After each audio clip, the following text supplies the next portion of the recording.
Gue dapet cerita ini dari kiriman orang Bi. Nat. Dia minta gue samarin namanya, jadi sebut aja namanya Rina ya. Oke. Rina, oke. Di cerita ini, Rina tuh umur 23 tahun. Dan ini tahun 2016. Rina ini kuliah di jurusan komunikasi. Dan ngekosnya tuh gak jauh lah dari kampusnya. Nah by the way, Rina ini ngekos di daerah yang masih di daerah Jakarta. Tapi gue gak bisa nyebutin ya kampusnya di mana. Dan kosannya Rina ini campur, cewek cowok gitu. Kejadian horornya itu terjadi waktu pas awal banget mau bulan Ramadan. Jadi ini bener-bener H-1 banget Bi, Nat, puasa. Jam 6 kurang, Rina tuh sama temennya bertiga, cewek-cewek gitu, niatnya pengen beli makan. Sama buat makanan sahur, dia belilah lauknya. Nah mereka ngide buat makan di bawah pohon besar deket taman gitu. Jadi di deket kosan dia ada taman, pengenlah makan di sana mereka gitu loh. Udahlah, abis beli makanan buat sahur, mereka nyampe tuh di taman deket kosan mereka. Mereka makan sambil ngobrol dan akhirnya beres lah makannya tuh. Nah abis makannya beres, mereka tuh gak langsung pulang Bi, Nat. Mereka tuh kayak main ayunan dulu tuh sambil ketawa-tawa gitu. Dan posisinya ini tuh jam 6 sore. Oke. Kayak bener-bener azan tuh mau berkumandang, tapi mereka tuh masih main gitu, masih hai gitu di taman. Nah tiba-tiba, jadi tuh ada kayak temennya Rina tuh bawa botol, kayak tumbler gitu, dia taruh kayak di tanah. Nah itu tuh gak ada angin, gak ada apa, tiba-tiba tumbler tuh jatuh. Padahal tuh airnya masih penuh. Di situ tuh Rina sama teman-temannya kayak mikir, kayak nggak mungkin jatuh gitu kan, nggak ada angin, ditambah lagi tumblernya berat. Kenapa tiba-tiba jatuh gitu loh? Nah akhirnya ada temennya Rina tuh mau pulang, pas banget juga ditelepon sama cowoknya suruh balik gitu. Pas mereka mau balik, ada nih satu orang cowok lagi ngelintas di depan mereka dan nanya nih ke Rina dan teman-temannya kayak, udah azan lu pada nggak balik? Nah mereka cuma bilang kayak, iya nih pengen balik kok, kita balik yuk. Nah mereka balik tuh berempat jadinya sama si cowok ini nih. Pas mau masuk kosan, mereka bertiga tuh kayak nggak langsung cuci muka, nggak langsung cuci kaki, nggak langsung mandi gitu. Mereka langsung baring di kasur dan BTW ini nih mereka nggak misah ya kamarnya. Mereka tuh habis makan masuk ke kamarnya Rina. Oke. Nah tadinya tuh mereka juga niat mau traweh, tapi karena hujan terus mager, dan ketiga ada temennya Rina yang lagi halangan, akhirnya mereka tuh jadi nggak traweh. Jadi kayak mereka tuh gabut-gabutan, main HP, nonton TV. Terus juga mereka tuh kayak main VN-VNan sama cowoknya masing-masing gitu loh. Nah tiba-tiba pas Rina ini sama cowoknya lagi main VN-VNan gitu, cowoknya Rina tuh ngomong di VN, Rin, kamu di mana? Kok ada suara nenek-nenek? Nah di situ posisinya itu jam 9 malam. Terus Rina bilang kayak, nggak ada apa-apa kok, nggak ada nenek-nenek juga. Rina langsung tuh kayak ngasih tahu ke teman-temannya kalau misalnya kayak emang ada nenek-nenek suaranya. Direkam lagi tuh omongan Rina, terus dikasih tahu lah ke teman-temannya.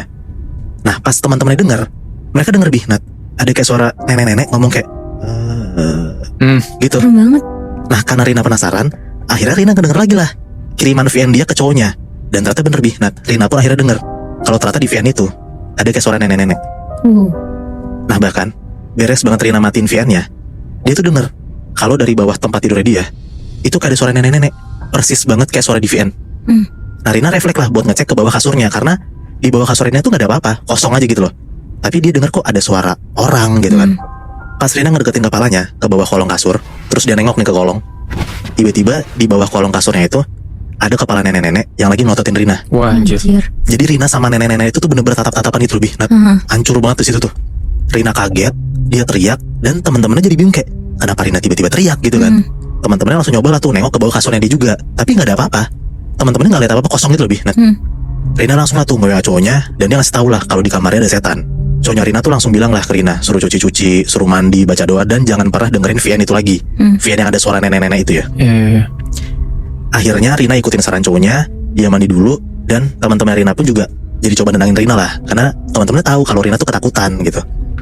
Nah cuman gangguannya tuh nggak cuma di situ aja Bi, Nat. Belum berhenti tuh. Pas Rina mau mandi, kan disuruh cowoknya mandi kan. Rina mandi tuh. Nah pas udah di kamar mandi sendirian, tiba-tiba kerannya tuh mati sendiri, keran kamar mandinya. Nah Rina coba puter-puter kerannya, tapi airnya nggak keluar. Nah panik lah tuh Rina kan kayak, oh tiba-tiba airnya mati. Dia puter-puter lagi. Nah pas kerannya kebuka, ternyata airnya keluar. Tapi ternyata bukan air Bi, Nat. Itu bau amis banget yang keluar dari kerannya Rina itu, ternyata darah. Wah. Gila. Dan kayak ada lendir-lendir gitu loh. Jadi Rina tuh langsung teriak lah, refleks dari kamar mandi. Dan teman-teman tuh panik kayak, temen gue kenapa gitu. Digedor-gedor tuh sama teman-temannya kayak, Rin lu kenapa, gak apa-apa kan. Keluar lah tuh Rina dari kamar mandinya. Nah mereka langsung tuh duduk bertigaan di kasur Rina, sambil Rina ceritain lah kayak tadi tuh kenapa ya di kamar mandi gitu. Nah pas mereka bertiga lagi ketakutan, tiba-tiba mereka bertiga nih Bi, Nat, kayak denger suara kayak orang nyakar-nyakar lemari kayu gitu, kayak gitu. Oh iya. Kebanyakan suaranya kan. Aha. Nah mereka langsung refleks lah, ngelihat ke arah sumber suara, ke arah lemari itu tuh.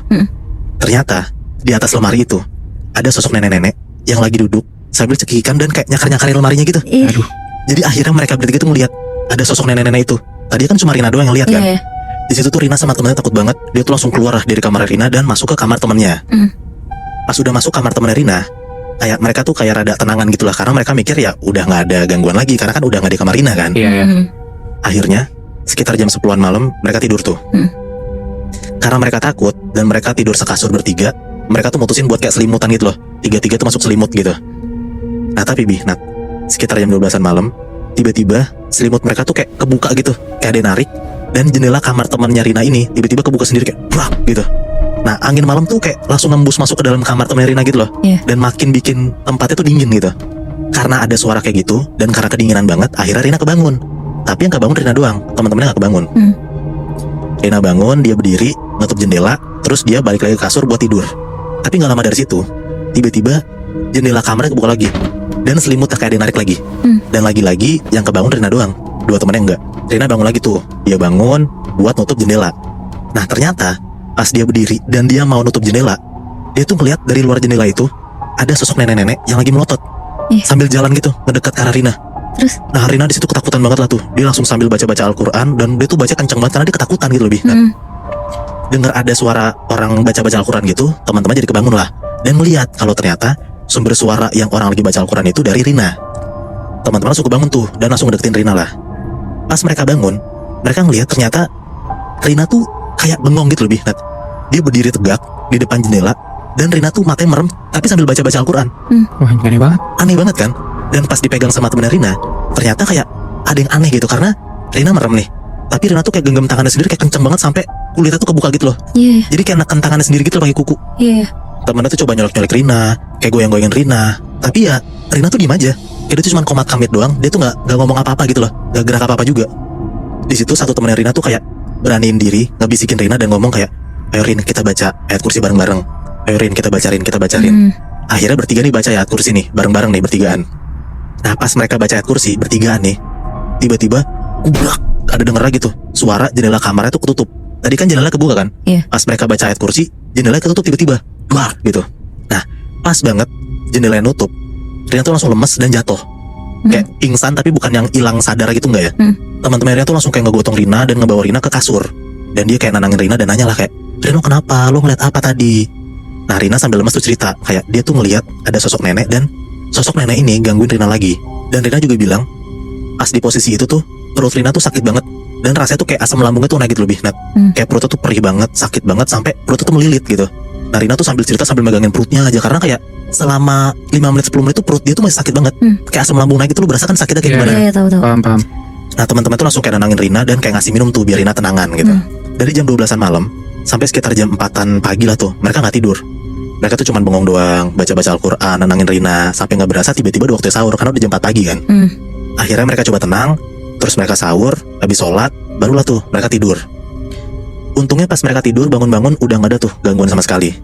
Nah kebesokan harinya mereka kan kampus kan tuh bertiga. Pas mereka nyampe kampus, Rina ceritalah ke temennya kayak dia tuh habis ngalamin kejadian horor gitu di kosannya. Nah ada satu cowok yang negor mereka pas mereka lagi di taman. Ingat nggak lo kan gue bilang ada satu cowok gitu kan? Nah cowok ini nggak bilang apa-apa, dia tuh nggak nimbrung omongan Rina. Pas lagi ngelintas, dia tuh cuma bilang cowok ini, pasti lu digangguin kan? Gitu. Kok tahu dia? Nah Rina bingung kayak lo berdua kayak, kok cowok ini tahu dari mana gitu kan? Dia nanya lah kayak, lu tahu dari mana? Nah si cowok ini bilang, soalnya pas pulang dia tuh ngeliat kayak ada sosok yang ngikutin Rina. Karena tadi Rina bilang kan mereka bertiga doang kan? Tapi cowok ini bilang dia tuh ngeliat berempat. Kayak di tengah dia itu ada kayak temannya Rina. Nah tapi Rina bilang kayak nggak ada. Teman yang disebutin sama si cowok ini itu tuh lagi di kamarnya. Dan gue tuh ke taman tuh cuma bertiga doang. Menurut mereka ya, kayaknya sosok yang nyerupain si temennya Rina itu sebenarnya sosok nenek-nenek itu Nat. Sosok nenek-nenek itu adalah sosok penunggu di pohon besaran dekat taman. Dan dia itu yang ngikutin Rina. Karena pas udah maghrib, udah berkumandang tuh Rina dan teman-temannya bukannya masuk ke kosan, malah malah ketawa-tawa. Gitu ceritanya. Iya. Tapi gila sih Moy, itu hari pertama Ramadan ya? Iya. Awal-awal. Lo awal-awal Ramadan udah digangguin sama makhluk halus tuh gimana ya anjir? Ya makanya gue juga mikir karena biasanya kata orang Ramadan kan setannya dikurung gitu loh. Tapi ini masih ganggu masalahnya. Iya makanya, tapi kasihan banget gak sih si Rina lagi awal-awal Ramadan tapi kayak keganggu gitu. Apalagi dia kesurupan sampai